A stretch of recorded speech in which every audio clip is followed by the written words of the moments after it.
இவ்வளவு மார்க் வச்சிருக்கல, நீ இன்ஜினியரிங் படி அப்படின்னு சொல்லி எனக்கு எஸ்ஆர்எம் காலேஜ்ல இன்ஜினியரிங் சீட் கொடுத்தாங்க.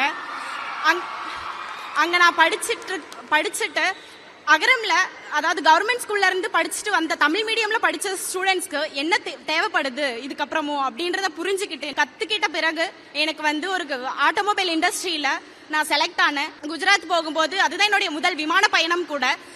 எனக்கு தெரியாது எப்படி போகணும், என்ன பண்ணணும் அப்படின்ட்டு. அங்கதான் நான் ஃபிளைட் ஏற போகும்போது நான் மிஸ்டர் சிவகுமார் சாரையும் அண்ட் லக்ஷ்மி மேமும் வந்தாங்க. அவங்க 2 பேரும் வந்துதான் நீ சீட் இப்படிதான் பார்க்கணும், இப்படிதான் செக்இன் பண்ணணும், ஃபுல்லா அவங்க தான் சொல்லி கொடுத்தாங்க. எனக்கு அப்போ ஒரு உணர்வு தோணுச்சு, உனக்கு அகரம் தந்த கல்வி இருக்கும்போது நீ ஏன் பயந்துக்கணும், நீ மொழி தெரியாத ஊர் போனாலும் நீ பொழைச்சுக்குவ அப்படின்ற மாதிரி இருந்துச்சு. அதுக்கப்புறம் இப்போ நான் குஜராத், குர்கான் அங்கெல்லாம் முடிச்சுட்டு இப்போ பெங்களூர்ல ஒரு ஆட்டோமொபைல் இண்டஸ்ட்ரியில ஏரியா சர்வீஸ் மேனேஜரா ஒர்க் பண்ணிட்டு இருக்கேன்.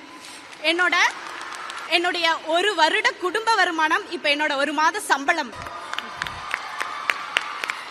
பொம்பளை பிள்ளைங்களுக்கு திருமணம் செஞ்சு வைங்க, அவங்களோட கனவுகளை கட்டி போட்டு வேண்டாம். 10, 11 மற்றும் 12ஆம் வகுப்பு பொதுத் தேர்வில் அதிக மதிப்பெண்கள் பெற்று வெற்றி பெற அனைத்து மாணவர்கள் கையிலும் இருக்க வேண்டிய ஒரே கைட் சுறா கைடு இப்பொழுது விற்பனையில் அனைத்து புத்தக கடைகளிலும் கிடைக்கும்.